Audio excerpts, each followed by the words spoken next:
presenter is 8th grader Scott Greenblatt and is here to discuss his personal stories and research with teen motives.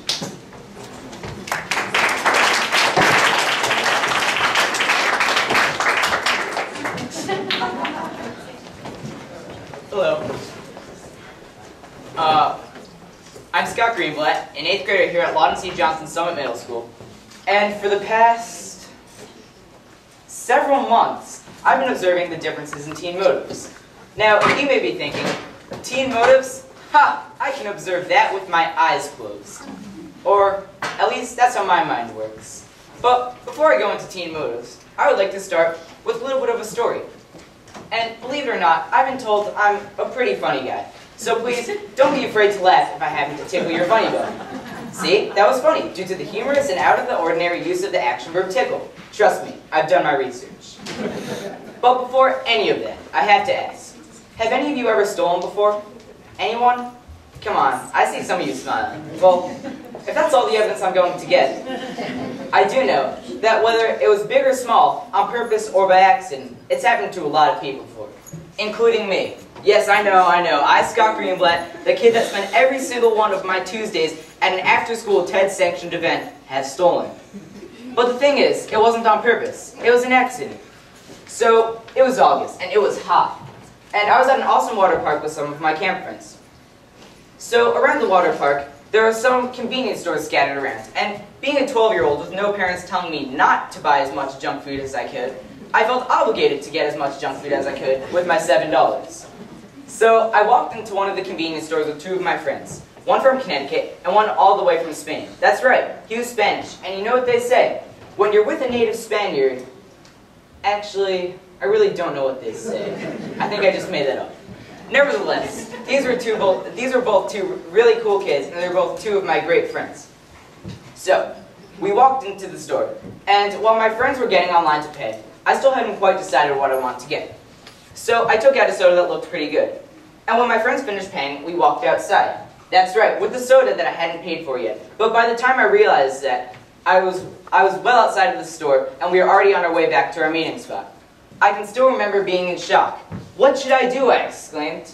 I was kind of scared, yet a little bit proud. "Should I bring it back?" My friend chuckled. "No, this is good," he said in his heavy Spanish accent. I couldn't help but laugh. Here I am, standing outside of a water park convenience store, holding a soda that I merely walked out of the store with. But there was something about that soda.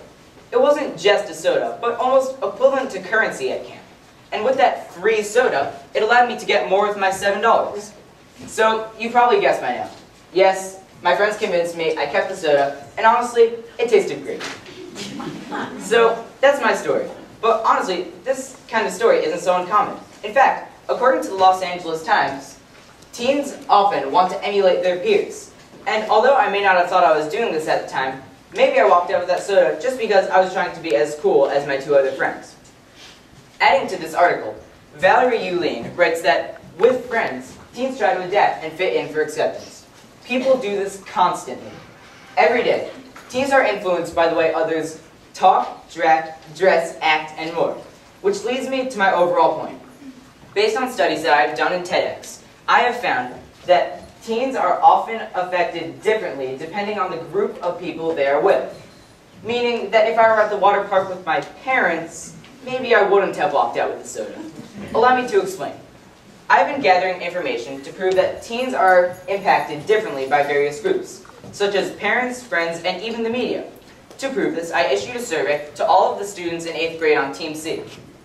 With over 100 responses, this turned out to be a fascinating source. I asked 8 different questions. I asked 8 questions about different topics, all relating to social decision-making, such as stealing, socializing, cheating, drugs, respect, honesty, etiquette, and loyalty. With 2 questions about each topic, one about parents and one about family, I really got to see how a lot of teens think that they would think in these kinds of scenarios. So, here's the deal. Parents, you have no effect on your child's decisions. You can tell them what to do, what not to do, but parents can simply disagree. Well, that's what the teens that took this survey claim. So parents, even though it is obvious that you have at least some effect on your child's decision, the point is, that based on the survey that I issued, I saw that teens want to believe that they are independent and they influence themselves. And Mom and Dad, I know. As long as I live in your house, I have to listen to your rules. Blah, blah, blah. So, the most interesting scenario that I issued talked about a boy that wanted to go to a movie with his friends on a Friday night. However, his parents would only allow him to go if he finished his homework first. The question I issued was, if the boy is able to go to the movie on Friday night, he completes his homework on the Saturday after and his parents don't find out, and he'll have an enjoyable weekend either way. Is this okay? Now, assuming that the boy does go to the movie, there are several different ways that you can look at this. From a parent's point of view, the teen's decision is simple. He is merely being irresponsible and is not making homework his priority. However, there are several different ways that you can look at this. Based on the research on the survey I issued, I saw that there is a clear separation between the people who would say yes, he could go to the movie, or no, he shouldn't. Of all the people that took the survey, 45% were females, leaving the other 55% as males.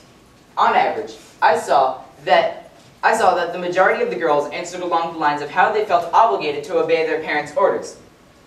On the other hand, I saw how the majority of the males answered along the lines of how they felt it was acceptable to see the movie, as long as they either completed their homework after, or their parents just didn't find out. So, the New York Times says two things about this. First, being that boys tend to be more independent, and second, being that boys stereotypically don't care about getting as good grades. However, it does not say anything about pressure affecting their work ethic. According to my studies, teens try to mirror their friends and other trends that go on. As for females, studies say that girls tend to be more obedient in their younger years. Nevertheless, there comes a time when girls realize that they want more independence, and that is when the retaliation begins, a dreaded stage by all parents. Like males, though, the most influential part of girls' decision-making is based on their friends' decisions. So, that's what adults think about what teens know. So, parents, let me break this down for you from a teen's point of view. It's much more complicated than simply following your rules. Now, if you look at this from a teen's point of view, there could have been several different motives leading up to why the teen would want to go see a movie. First, being the teen's schedule. Every day, teens are faced with so much work, whether it's schoolwork or other outside activities. For example, in my life, on a regular week, I'm faced with soccer, baseball, music lessons, religious school, and TED. And on top of that, I have to come home to homework every night. So, being a teen, I much rather would socialize with my friends and family than complete those extra what could be up to 3 hours of homework that are often unnecessary and busy work. Another motive that could have led up to the teen's decision in going to the movie is his friends. For example, if the teen's friends could only see the movie on that one day, then the teen would feel left out if he didn't go. Therefore, the teen would want to go to the movie, and in middle school, acceptance is key. Friendship is very fragile, and if the teen didn't go to the movie that one time, he could risk not being called to go the next time. And lastly, another motive that could have led up to the teen's decision in going to the movie is simply that he needs a work break. Like I said before, pressure is very common in middle school, and sometimes it can be healthy just to take a work break. Take it like this. Say you come home from work one day from a long, hard day, and your boss gives you 3 more hours of work to complete after that. Would you rather spend time with your family and friends, or complete those 3 hours of work? Don't answer, I think I know already. So, from this research, what I took is that as much as parents impact what their teens do, they are far from the only factor that affect their social decisions. Teens do listen to what parents have to say, but independence is key when it comes to social decision-making. So, back to the soda. Yes, I stole the soda. And yes, I know it was wrong. But the thing is, I can now say that I know why I stole the soda. And going into TED, I thought that I would be writing about how teens' decision-making revolves around the struggle for independence. However, I have found that it's the complete opposite. Rather, teens need to be dependent on others in order to learn. And although teens can't choose their family, the friends they choose and the influence they offer can be some of the most important decision-making of their life. Thank you.